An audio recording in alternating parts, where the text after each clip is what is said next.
just look at what these verses say. Look at this. Muslims, how are you not embarrassed that a guy many of you regard as your chief apologist would give this as his response when he's given an opportunity to present his best case for Muhammad? He goes, Deuteronomy 18, according to which Muhammad's a false prophet, and Deuteronomy 29:12. Isaiah 29:12, according to which Muhammad is a stubborn rebel against God. And where are you getting profit out of this, right? So, guys, let me just give you the Muslim argument here, right? So look at verse 12. And when they give the book to one who cannot read, saying, read this, he says, I cannot read. Oh, did you catch that? They're going to give the book to one who cannot read, saying, read this. He says, I cannot read. Oh, my goodness. The angel Gabriel showed up to give Muhammad the book and told Muhammad to read. And Muhammad said, I can't read. You see that? This is a prophecy, a fulfilled prophecy, because Isaiah 29:12 is saying that there's going to be a prophet. And this prophet is going to say, I can't read when he's given a book. He's going to say, I can't read. So this is miraculous proof that Muhammad's a true prophet. Guys, my goodness, Muslims. This is perfect illustration of the 99-1 rule. For real, Zakir Naik's audience, it's more like the 100 rule. He knows that 0 of his followers will ever look up what he's saying. If they did, they should be ashamed. They should be saying, how can we listen to this absolute horrible deceiver to believe what this guy says? Every passage he tells us to go to tells us that Muhammad's a false prophet or that he should be put to death. And this is your main guy. Guys, we don't want to read the entire passage. Again, I have a video going through this, but let's just go if you can get a general idea of what's going on. So you have at the beginning here, 29:1, Ariel, the city where David encamped, add year to year, let the feast run their round, yet I will distress Ariel, and there shall be moaning and lamentation, and she shall be to me like an Ariel, which means sort of like a place where you burn things and, you got the ashes and so on. And I will encamp against you all around, and will besiege you with towers, and I will raise siege works against you, and you will be brought low. From the earth you shall speak, and from the dust your speech will be bowed down. Your voice shall come up from the ground like the voice of a ghost, and from the dust your speech shall whisper. God is talking about judging Jerusalem. He's talking about the judgment to come, right? So you have the northern tribes, and then you have Judea. God's talking about the judgment that's coming, right? So he gives this revelation through Isaiah, saying that they're going to be judged, right? And you get down to verse 11. And the vision of all this what? All this judgment that I'm talking about is coming upon you, to you, the Jews. And this vision of all this has become to you like the words of a book. There you have it, book. What book? What book is delivered to a person? And the vision of all this has become to you like the words of a book that is sealed. When men give it to one who can read, saying, read this, he says, I cannot, for it is sealed. And when they give the book to one who cannot read, saying, read this, he says, I cannot read. In context, what is it saying? It's talking about the stubbornness of the people when their prophets come to them, warning them about judgment, and they make excuses for why they're rejecting the revelation. They're making excuses for stubbornly rejecting the revelation. Now, pay attention to verses 11 and 12 again. And the vision of all this, what? He just talked about it. The vision of what's about to happen to them. The vision of all this has become to you like the words of a book that is sealed. The book is sealed. So it's like a book, and you're delivering it to someone. When men give it to one who can read, saying, read this, he says, I cannot, for it is sealed. In other words, he makes an excuse. Hey, this book is sealed up. I can't read it. So he makes an excuse for why he rejects it, why he rejects the book.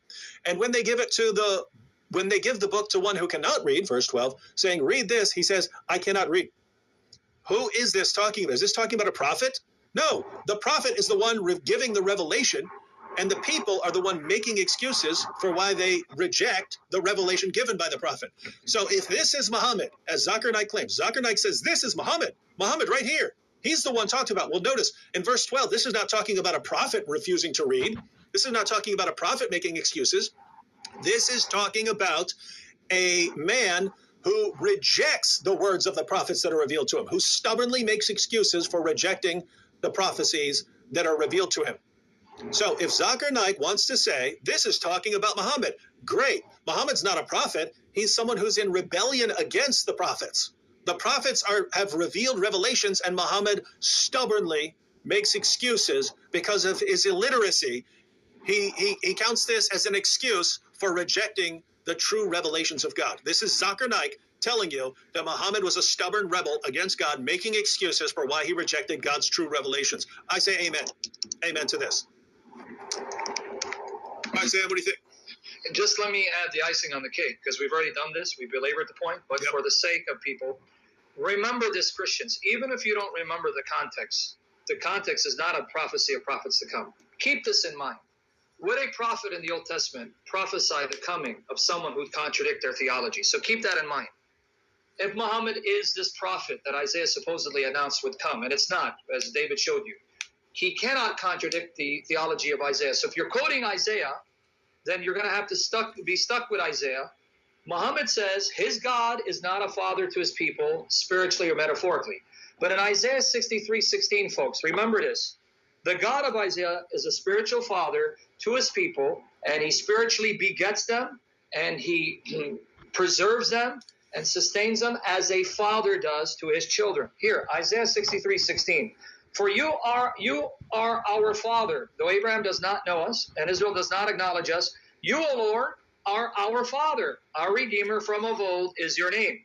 Isaiah 64, verse 8. Isaiah 64, verse 8.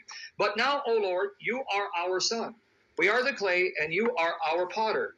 We are all the work of your hands. So number one, Isaiah's God is a spiritual father to his people. He spiritually begets them, not physically, not sexually, and he provides for them, sustains them, and protects them as a father does for his children. So that's number one. Number two, Isaiah 9, verses 6 to 7. In the Quran, chapter 112, verse 3, remember this, chapter 112, verse 3, Lam yalid wa lam yulad. Allah neither begets nor is begotten. Even though in the context of the Quran, it is condemning the pagan understanding that Allah sires children sexually, or he's like one of the gods who was produced by a god and a goddess. And we condemn that as well. We condemn that as well. That's false teaching. But still, with that said, some Muslims like to misapply it to deny the eternal generation of the Son. Isaiah 9, verses 6 to 7. Christians, please, this is now archived. Make sure you listen to this, because I want you to learn these arguments, and this will end the misappeal to Isaiah. Isaiah 9, verses 6 to 7. For to us a child is born. Ask anyone who reads Hebrew. The phrase, for to us a child is born, is yeled yuled. That's the Hebrew cognate of 112.3. Lam yalid wa lam yulad. Walad and yeled, the Hebrew Arabic cognates. So here it says, child born. Yeled, child. Yulad, born. To us a son is given, and the government shall be upon his shoulder, and his name shall be called, notice the name of the child who is born, a human baby, a human child is going to grow up to be a human man, a male figure, and the government shall be upon his shoulder, and his name shall be called Wonderful Counselor, Mighty God, El Gibor, El God, Gibor. The Arabic equivalent would be Allah El-Jabbar, or Ilah El-Jabbar, names of Allah that cannot be given to a creature. So a child is born who's El-Gibor, Mighty God, Everlasting Father, Prince of Peace. And who's the child? Of the increase of his government and of his peace, there will be no end. And on the throne of David and over his kingdom, to establish it and uphold it with justice and with righteousness from this time forth and forevermore, the zeal of the Lord of hosts will do this. So a child is born to sit on David's throne forever. That's why even Jewish tradition, rabbinic tradition, though some try to say it's Hezekiah, can't be Hezekiah. Rabbinic tradition says this is Messiah, Mashiach. Child born to sit on David's throne forever, whose name is El Gibor, the mighty God. Isaiah chapter 10, verse 21, folks. One of the names of Jehovah, the Lord, is Mighty God. His name is Mighty God. So now, Muslims, how can Muhammad be a prophet announced by Isaiah when Isaiah says the mighty God of Israel will be born as a child, the mighty God himself, and that God is a father to his people, all of which Muhammad contradicts. Muhammad is condemned by Isaiah, not prophesied by Isaiah. So much for Isaiah. Read John 15:26. When the Helper comes, whom I will send to you from the Father, that is the